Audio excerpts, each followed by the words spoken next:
Greenfield highway నుంచి తమ పంట పొలాలకు వెళ్లేందుకు రహదారి మార్గం కల్పించాలని రైతులు డిమాండ్ చేశారు. హైవేకు ఆనుకుని సైడ్ వాల్ నిర్మిస్తే తమ భూముల్లోకి వెళ్లడానికి మార్గం లేకుండా పోతుందని ఆవేదన వ్యక్తం చేశారు.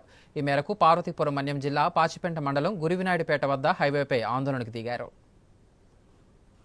గ్రీన్ఫీల్డ్ హైవేకు భూములు ఇచ్చిన రైతులు ప్రస్తుతం వారి భూములలోకి వెళ్లటానికి అవస్థలు పడుతున్నారు. తమ పంట పొలాల్లోకి వెళ్లేందుకు మార్గం లేకుండా హైవే అధికారులు సైడ్ వాల్ నిర్మిస్తుండటంతో రైతులలో ఆందోళన మొదలైంది. దీంతో వారంతా రోడ్డెక్కి ఆందోళనకు దిగారు. పార్వతీపురం మన్యం జిల్లా పాచిపెంట మండలం గురువినాయుడుపేట జిలికి వలస రెవెన్యూ పరిధిలో ఉన్న రైతులు సిపిఎం ఆధ్వర్యంలో గ్రీన్ఫీల్డ్ హైవేపై ఆందోళనకు దిగారు. రహదారికి ట్రాక్టర్ అడ్డుపెట్టి నిరసన తెలిపారు. ఈ సందర్భంగా సిపిఎం జిల్లా నాయకులు కోరాడ ఈశ్వరరావు మాట్లాడుతూ పంట భూములలో పంటలు తెచ్చుకోవటానికి భూముల వద్దకు వెళ్లటానికి వీలు లేకుండా హైవే అధికారులు సైడ్ వాల్ నిర్మాణం చేపట్టి త్రోవ లేకుండా చేయటం ఎంతవరకు సమంజసమని ప్రశ్నించారు. దీనిపై అధికారులకు ఎన్నిసార్లు విన్నవించుకున్నా పట్టించుకోవటం లేదని ఆవేదన వ్యక్తం చేశారు. ఇప్పటికైనా అధికారులు స్పందించి పంట పొలంలోనికి వెళ్లటానికి త్రోవ ఇవ్వాలని, లేకుంటే ఆందోళనను ఉధృతం చేస్తామని హెచ్చరించారు. విషయం తెలుసుకున్న పాచిపెంట తహసీల్దార్ రవికుమార్ హైవే అధికారులతో చర్చలు జరిపి సమస్య పరిష్కారం కోసం కృషి చేస్తానని హామీ ఇచ్చారు.